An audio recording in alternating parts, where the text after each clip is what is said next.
Greetings, Earthlings. Welcome. Welcome. I'm going to give everyone a minute to roll in. I'm going to tweet out the link, all that stuff. As you're rolling in, please say hello in the chat. It's great to see you. Hello, everyone. Hello. Hello. Greetings. As you're coming in, please don't forget to say hello in the chat. As you're coming in, please don't forget to say hello in the chat. Yes.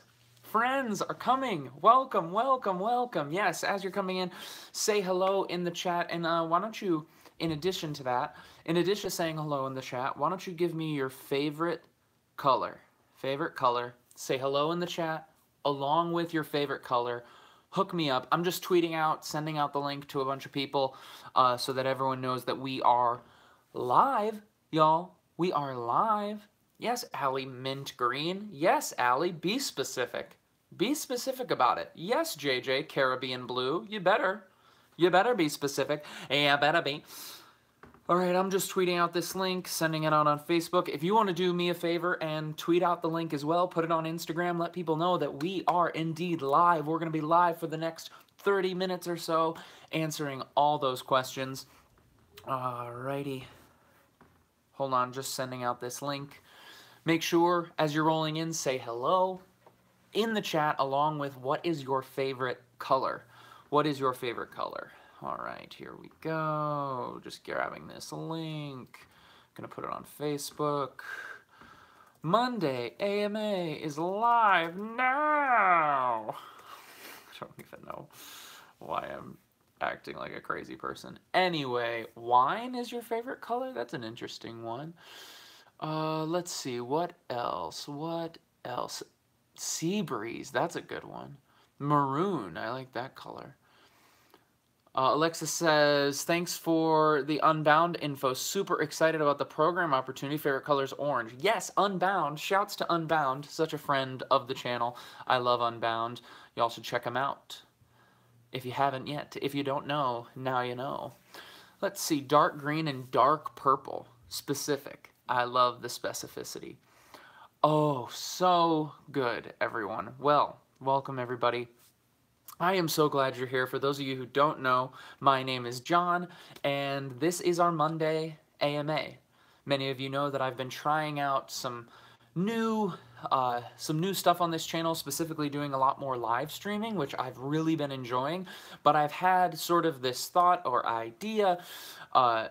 To perhaps do a weekly live show every Monday, where, you know, maybe I hop on for 15 minutes here, 20 minutes there, but each and every Monday evening would sort of be the main time where you can know, hey, it's Monday evening, John's going to go live and answer some questions, share a few things, hopefully encourage people and provide you all with some value. Yeah, so let me know how you're enjoying this Monday evening. It's Monday evening for me. For some of you, it may be Tuesday morning. That's great. Monday evening sort of staple as a live stream. I think it's going to be kind of fun. Tonight, I have some exciting things to share with you all, in addition to answering your questions. So the first thing that I wanted to say is welcome. The second thing that I wanted to say is my favorite color is yellow, which you would never really know it since I don't wear a lot of yellow other than the yellow that is currently on my hat. Go Kennesaw State, hoot hoot.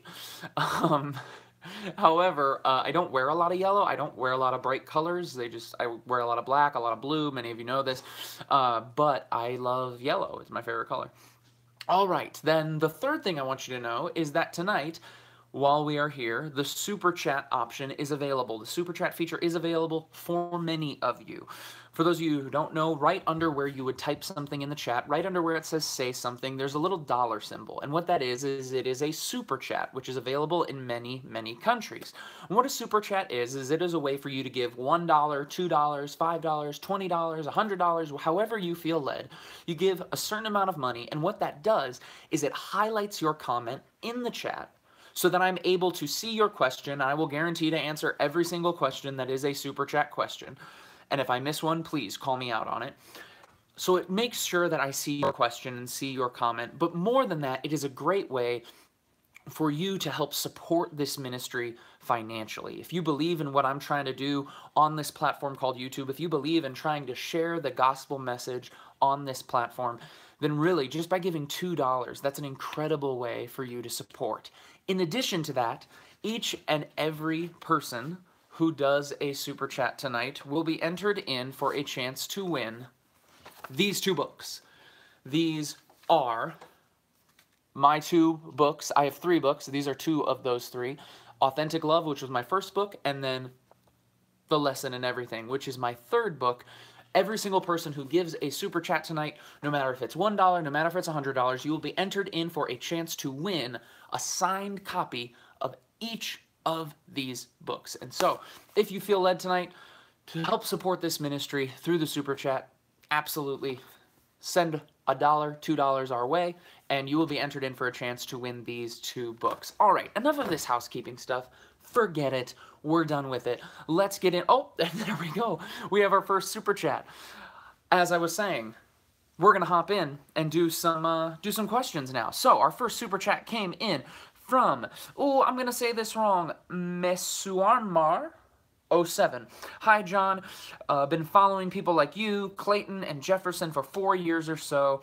Hope you are well. With the new Yanny Laurel thing, are you hearing Brainstorm or Green Needle? I don't know about Brainstorm or Green Needle. I don't even know what that means.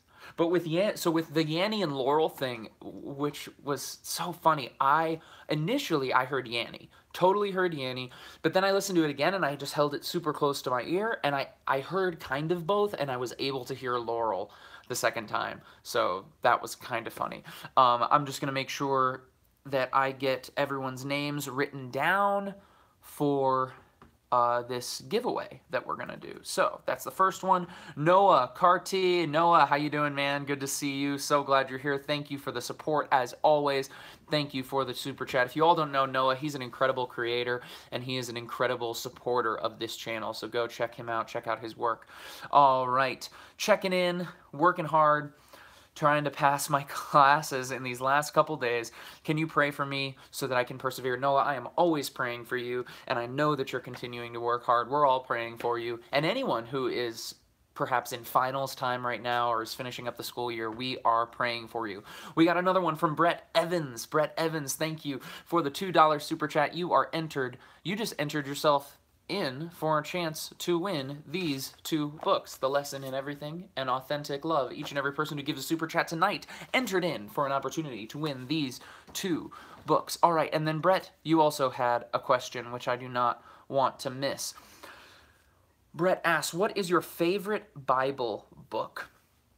My favorite book of the Bible continually has been the Gospel of John, for obvious reasons, great name, but also because I view the Gospel of John as being perhaps the gospel that is focused and is told through a more artistic, creative lens. I think it is one of the more artistically written books of the Bible and definitely the most artistically written story in terms of the gospel.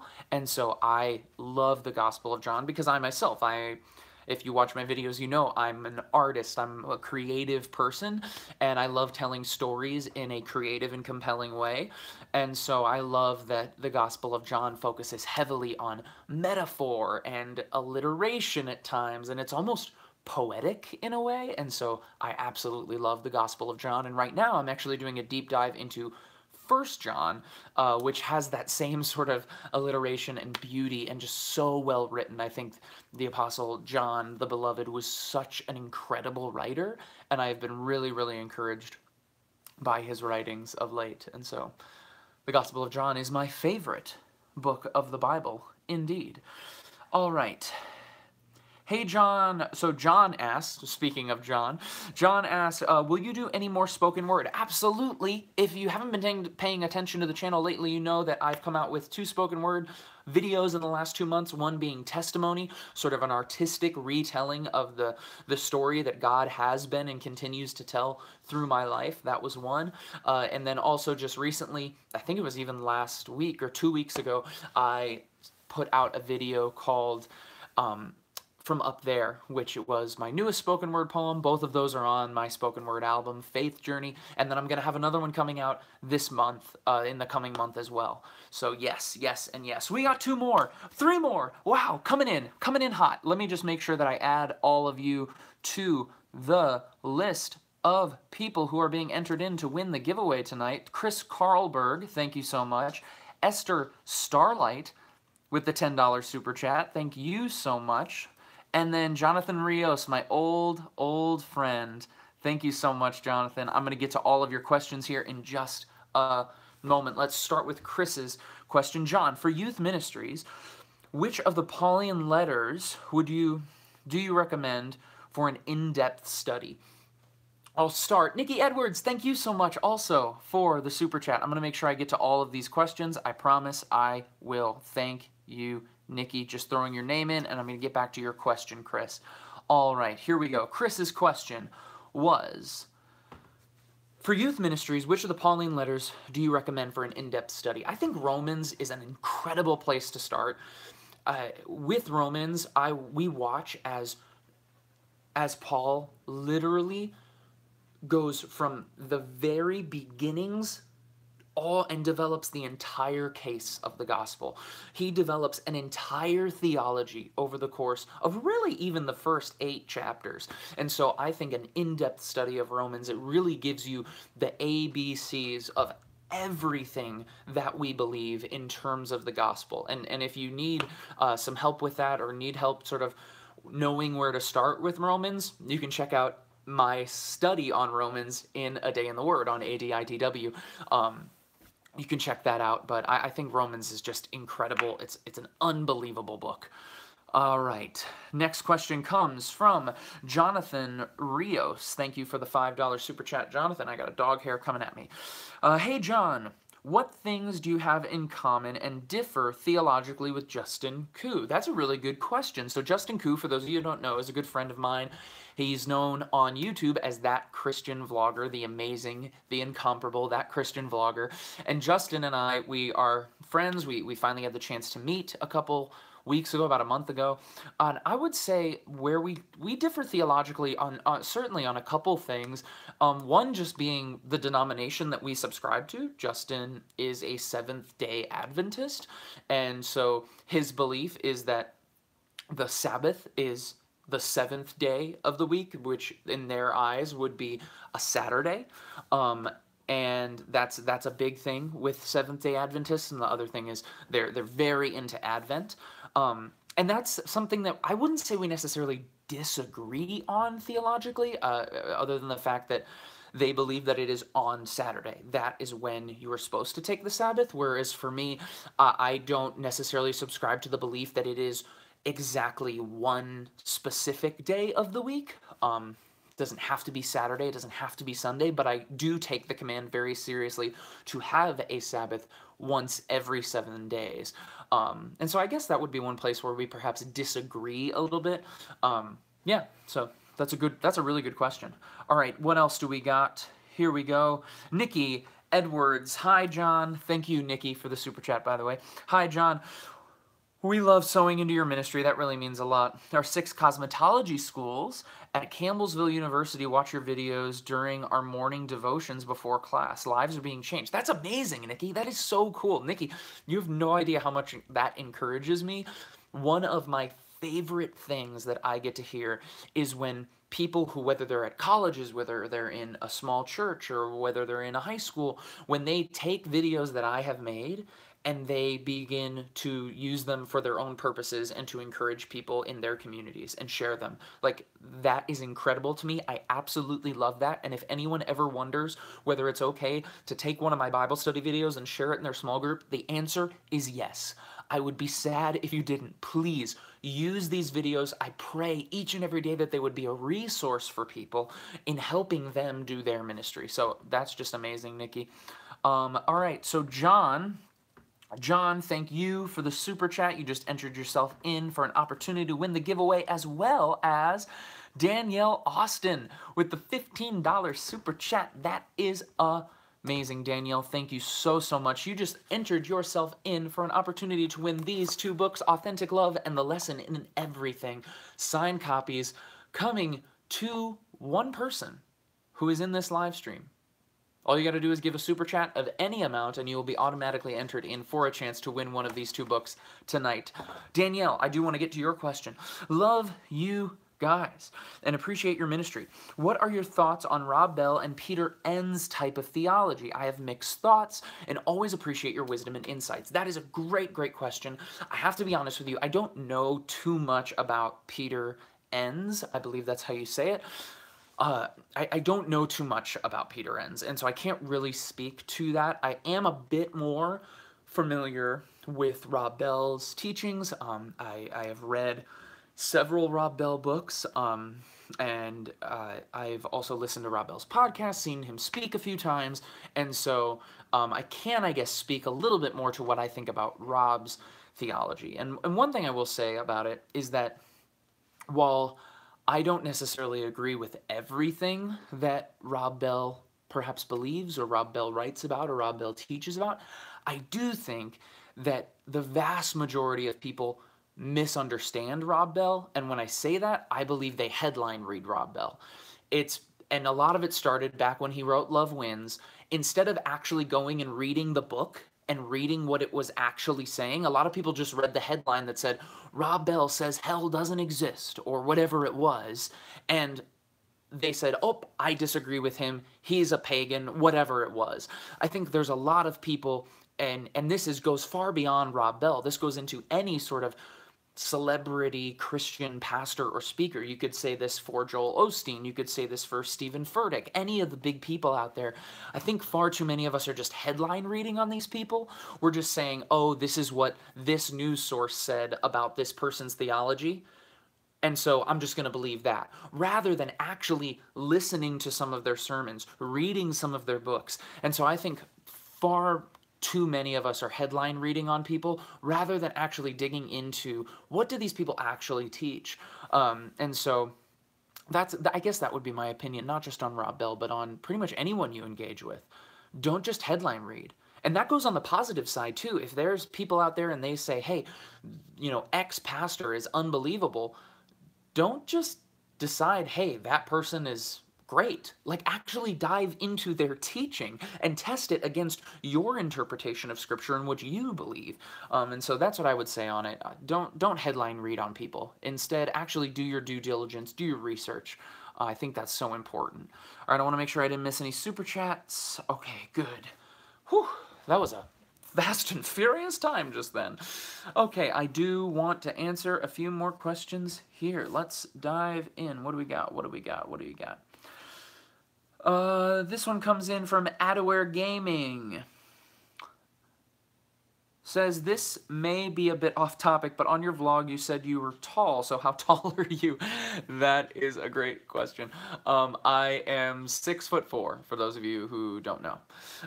Noah, with another super chat, thank you Noah, says, before I go, what are your thoughts on Todd White? I'm sorry, I don't know who Todd White is. There are so many.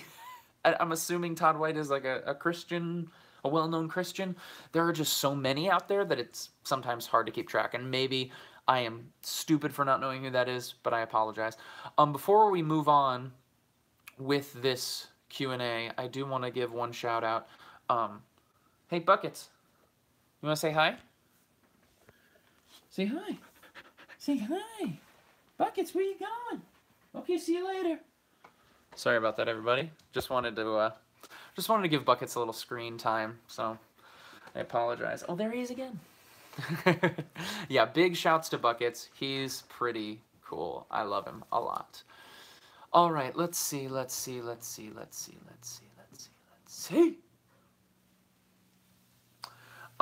right, Sarah Stewart says, hi John, the Trinity. There is one God, 3 persons within that one God with different functions, but they work as one. Do you agree? I think that's a great way of putting it.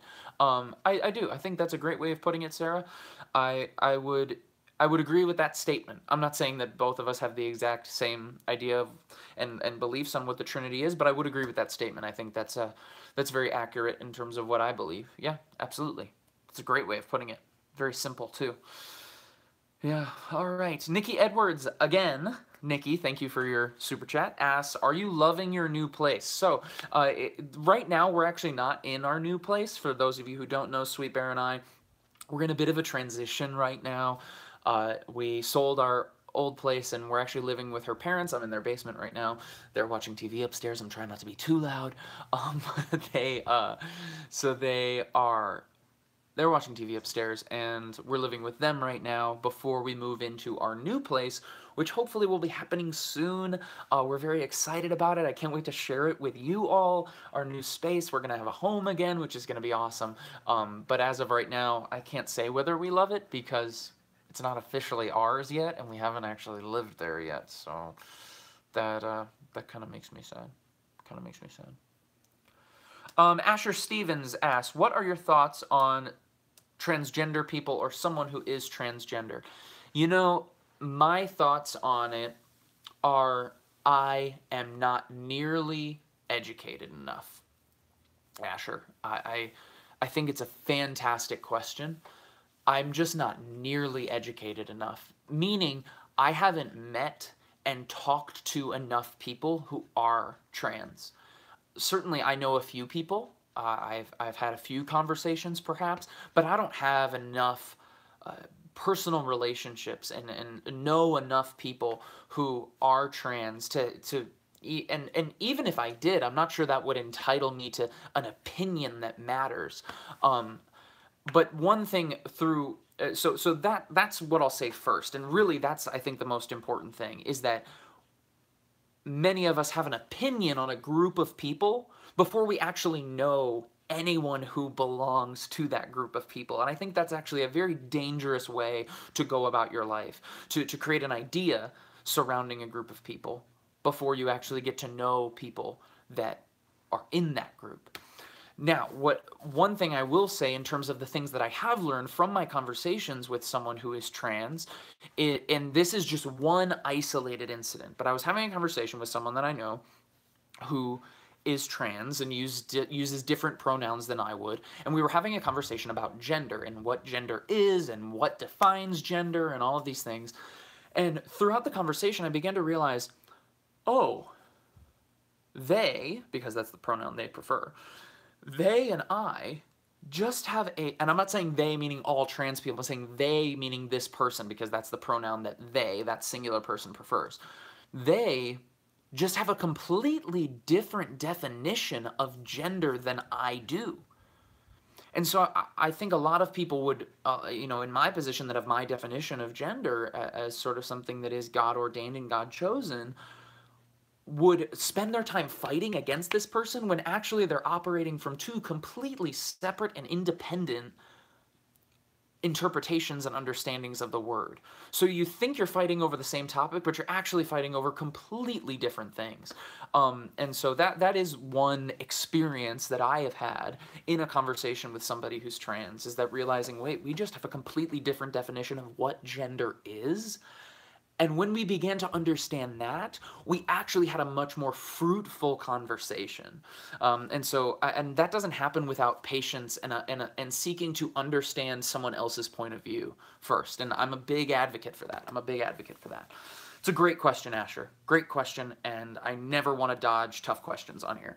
So, what else do we got? Wow, a lot of long questions coming in. A lot of long questions, and I just want to dive into one.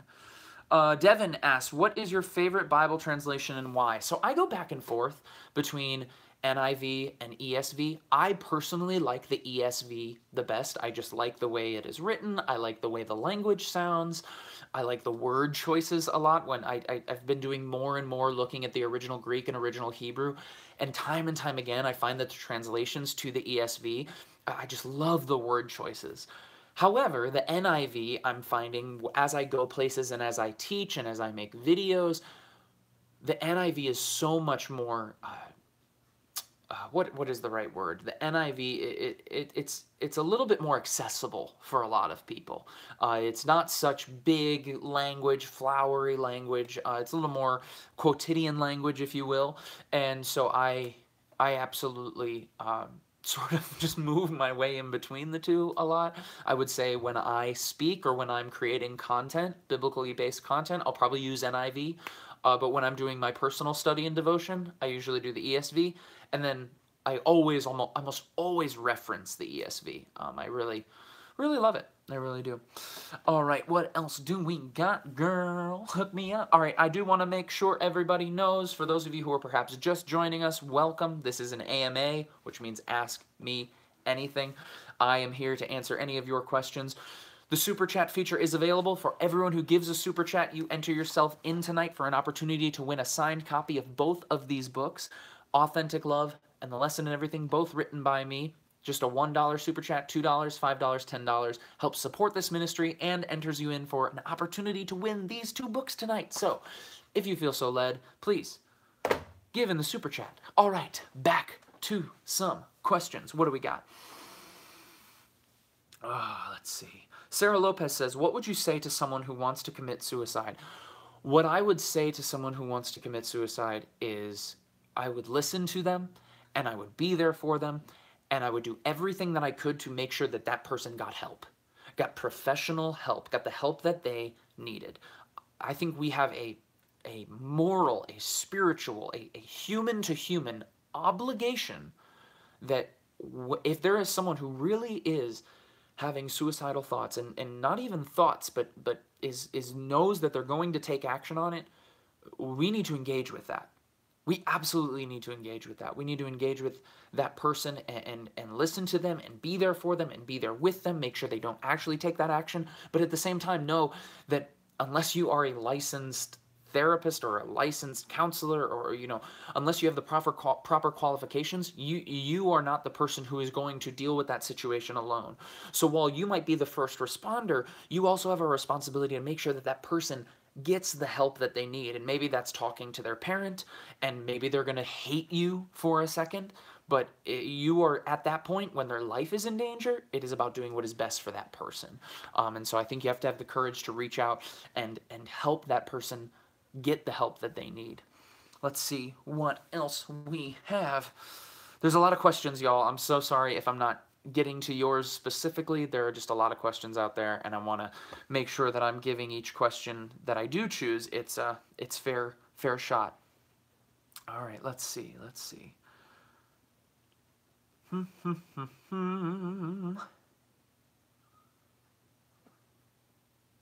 Megan Hatfield asks, how do you learn to open up to people when you struggle with trust? How do you learn to trust when you always seem to lose people? That's a great question, Megan. I think trust, we have to treat trust as a valuable resource that we have.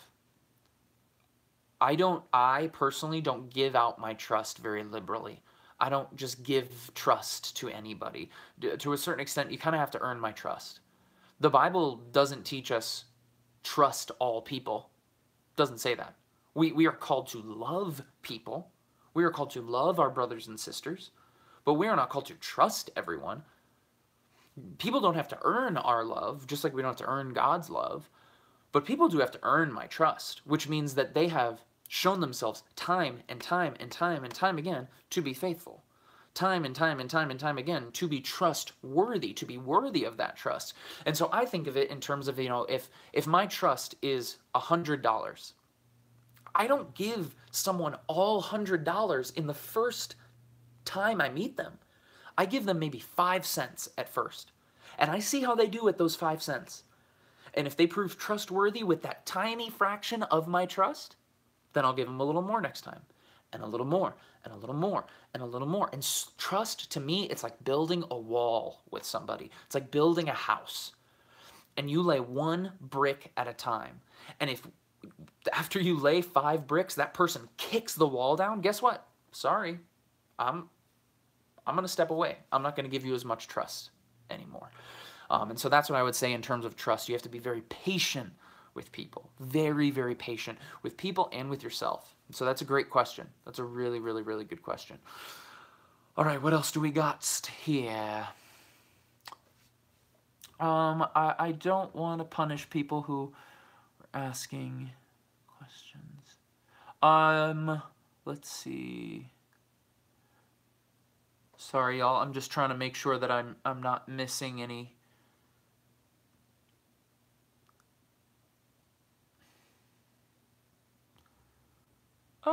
So many questions. Sorry, everybody. What's the best way? Sorry. GM asks, what's the best way to be a support for someone when they are ill? Perhaps I think being a support for someone when they're ill is kind of the same as being a support for someone physically, mentally ill when they're going through any sort of tough time. One thing that my pastor said a couple weeks ago in church was one of the best things you can do when someone's grieving, and maybe this goes for when they are ill as well, is show up. And Sweet Bear and I talked about this on during Friday's live stream, is when you show up, you have to discern what is the right way to show up. Because sometimes when someone's sick, the best way you can show up is actually by not showing up in person, but rather sending food or sending flowers or sending a card from a distance, letting them know, hey, I'm giving you your space because I know you need some time right now. I know no one is actually allowed to see you right now, but I want you to know I'm thinking about you. I have a friend right now who's going through a really tough time in a relationship, and I wasn't sure if it was the type of thing where, like, we're close enough still where I should reach out and be like, let's get dinner, because I didn't want to seem like I'm trying to pry into her situation. So I just sent her a text. I said, hey, I'm thinking about you. I'm praying for you. Heard that you're going through a tough time in that relationship. And sure enough, she was like, hey, I'd love to get together and talk about this. And then I felt like I had the platform. But really, it's about being there. I think really it's about showing up for people. That's what I've heard, and that's what I've been taught my whole life. And every time I actually find the courage to show up for someone who's in a difficult time, I never am disappointed, and I'm never disappointed by what ends up happening. So I would say show up, show up, show up, show up. Jacob asks, do you think Christians should participate in politics? I actually have a video on this. I actually have a few videos on this. If you go to my Can a Christian series, I do a video on Can a Christian Vote Democrat? And really that is a video about how are we as Christians called to engage in politics. I also have a video on Romans chapter 13, I believe it is, and that's in my Out of Context playlist. And so and really these are videos not necessarily about Republican or Democrat, but how do we as Christians, how are we as followers of Jesus called to engage in the political systems of our day? Because our faith should make a difference in how we vote and how we engage in these things. And so I would sort of throw you over to those videos, because they are going to be able to give you better resources than I ever could right now here on the spot. Just checking my battery life to make sure my phone isn't going to die. I'm going to answer a few more questions, and then we are going to do our drawing for these two books. If you want to get your name put in to win these two books, all you got to do is give a super chat, $1, $2, $5, $20, however you feel led. You will be entered in for an opportunity to win a signed copy of each of these books, Authentic Love and The Lesson in Everything. All right, here we go. So Abigail Phillips asked, did Mother Teresa go to heaven? So this has been a huge, huge question.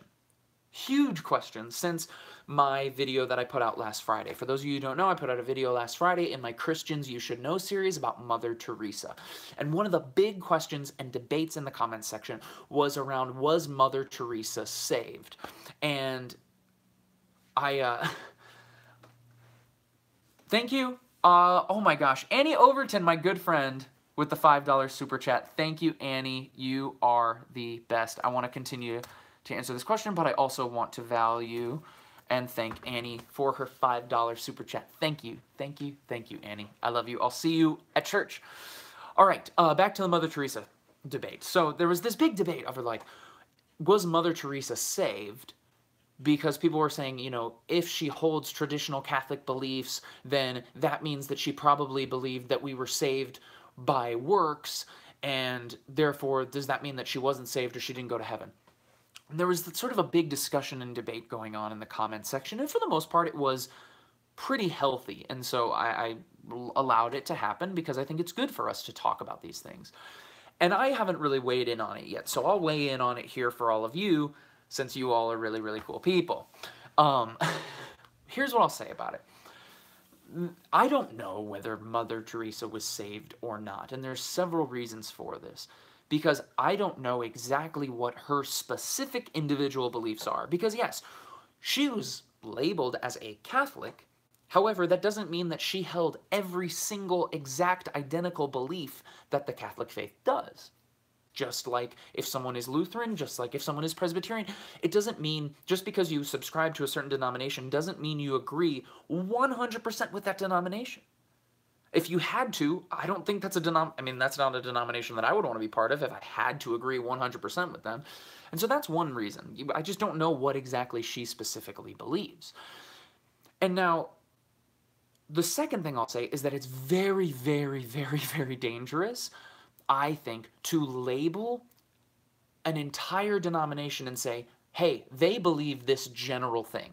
For example, I think it's very dangerous to say Catholics believe that we're saved by works.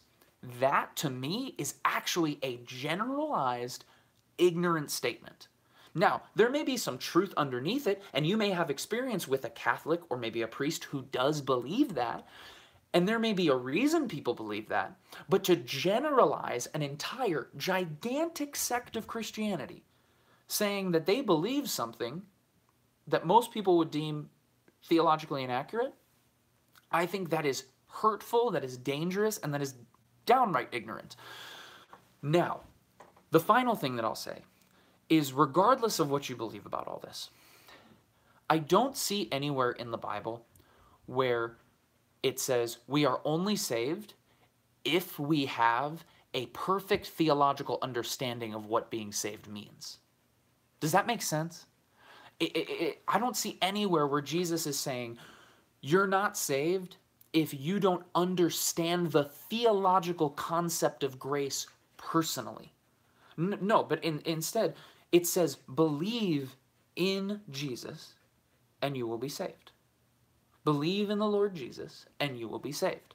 It doesn't say understand exactly, to the last minute theological detail, everything about salvation and then you will be saved. No, it says believe in the Lord Jesus and you will be saved. And so I think, and obviously I'm perhaps maybe oversimplifying salvation a little bit there, but the difference is I would rather oversimplify it maybe a little bit than what most people do, which is completely overcomplicate it, in my opinion. And so that's what I'll say on it. Those are my thoughts on the Mother Teresa debate. Our salvation is not based on the fact that we perfectly understand exactly what grace or a gospel of grace means.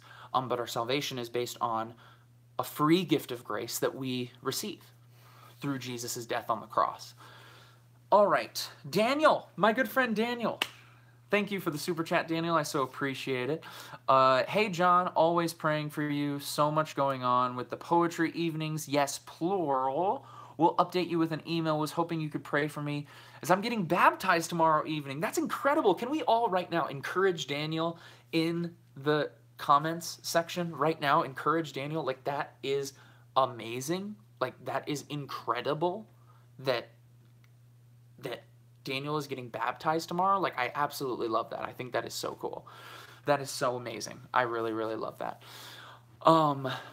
Let's see. Alrighty.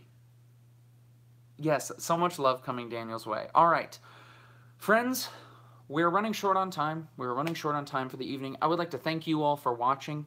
I'd like to thank you all for giving me an opportunity to express some of the things that I believe, and thank you for being so...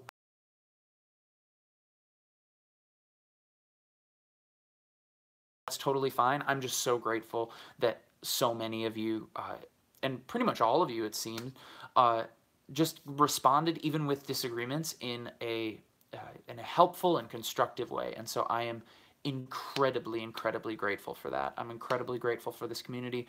I love each and every one of you. And now it is just about time to do this drawing for these two books. So, for those of you who gave a super chat tonight, you have been entered in for an opportunity to win signed copies of both of these books, Authentic Love and The Lesson in Everything. And right now, we're about to draw the name for the person who is going to win. win them. Here we go. Are you ready, everyone, right now? Drum roll, please, right where you are. I know you're all drum rolling exactly where you are. Here we go. 1, 2, 3. Jonathan Rios. The winner is Jonathan Rios. Johnny, my good friend. Jonathan, if you're still watching, please hit us up. Leslie Perez, last minute, trying to get in. I'm so sorry. Leslie, we'll make sure. I'm going to write your name down right now and make sure that the next time we do a giveaway, you are entered in automatically. Thank you for your super chat. I so appreciate it. But as for today, Jonathan Rios, you are the winner.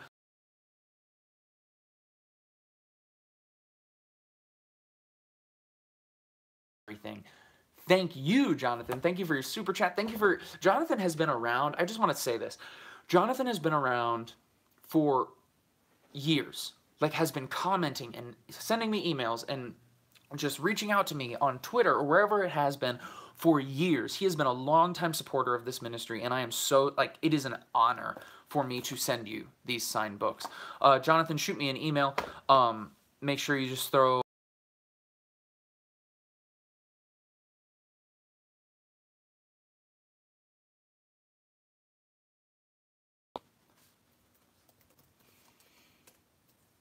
Sorry, I'm trying to type, and all of a sudden I got, like, performance anxiety with my typing, because you all knew I was typing.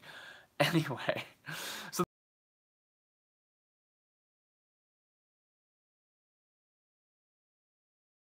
As for the rest of you, thank you so much for watching. Thank you so much for coming and hanging out with me in Buckets tonight. I just want to let you all know that I am praying for you. I love each and every one of you.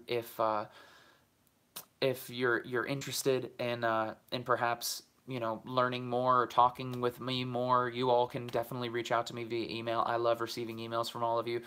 Jonathan, I would love to come to your school this fall. That would be incredible. I would love that. Nikki just asked, where can we get these books? Authentic Love is available on Amazon. You can look up Authentic Love, John Jorgensen. That'll be there. And then The Lesson in Everything, I'm not sure where this is available. It might not be available anywhere, to be honest. Sorry. It'll be available maybe on the next live stream. You're going to have to find out for yourself. But anyway, that's all the time we have for tonight. Thank you all for watching. I hope you enjoyed this. I enjoyed getting to hang out with you. I love this community. I'll see you all on Wednesday for A Day in the Word. I'll see you on Friday for a brand new 7-minute sermon series that we're starting that I'm very excited about.